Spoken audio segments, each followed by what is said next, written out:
एक गांव में एक आलसी आदमी रहता था। वह कुछ काम धाम नहीं करता था, बस दिन भर निठल्ला बैठकर सोचता रहता था कि किसी तरह कुछ खाने को मिल जाए। एक दिन वह यूं ही घूमते घूमते आम के एक बाग में पहुंच गया। वहां रसीले आमों से लदे कई पेड़ थे।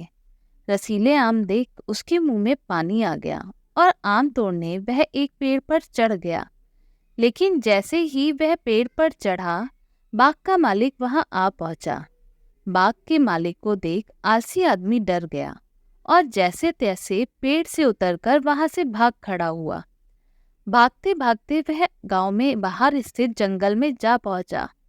वह बुरी तरह से थक गया था, इसलिए एक पेड़ के नीचे बैठकर सुस्ताने लगा। तभी उसकी नजर एक लोमड़ी पर पड़ी। उस लोमड़ी की एक टांग टूटी हुई थी और वह लंगड़ाकर चल रही थी।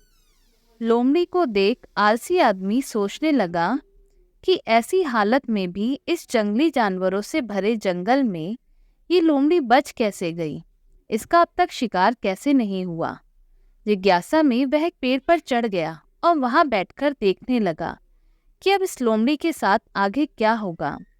कुछ ही पल बीते थे कि पूरा जंगल शेर की भयंकर दहाड़ से गूंज उठा, जिसे सुनकर सारे जानवर डरकर भागने लगे। लेकिन लोमड़ी अपनी टूटी टांग के साथ भाग नहीं सकती थी। वह वहीं खड़ी रही। शेर लोमड़ी के पास आने लगा। आलसी आदमी ने सोचा कि अब शेर लोमड़ी को मारकर खा जाएगा, लेकिन आगे जो हुआ वह कुछ अजीब था। शेर लोमड़ी के पास पहुंचकर खड़ा हो गया। उसके मुंह में मांस का एक टुकड़ा था, जिसे उसने लोमड़ी के सामने गिरा दिया। लोमड़ी इत्मीनान से मांस के उस टुकड़े को खाने लगी। थोड़ी देर बाद शेर वहां से चला गया। यह घटना देख आलसी आदमी सोचने लगा कि भगवान सच में सर्वे सर्वा है। उसने धरती के समस्त प्राणियों के लिए, चाहे वह जानवर हो या इंसान, खाने पीने का प्रबंध कर रखा है। वह अपने घर लौट आया। घर आकर वह 2-3 दिन तक बिस्तर पर लेटकर प्रतीक्षा करने लगा कि भगवान ने शेर के द्वारा लोमड़ी के लिए भोजन भिजवाया था, वैसे ही उसके लिए भी कोई ना कोई खाने पीने का सामान ले आएगा। लेकिन ऐसा कुछ नहीं हुआ। भूख से उसकी हालत खराब होने लगी। आखिरकार उसे घर से बाहर निकलना ही पड़ा। घर के बाहर उसे एक पेड़ के नीचे बैठे हुए बाबा दिखाई पड़े। वह उनके पास गया और जंगल का सारा वृत्तांत सुनाते हुए वह बोला, बाबा जी, भगवान मेरे साथ ऐसा क्यों कर रहे हैं?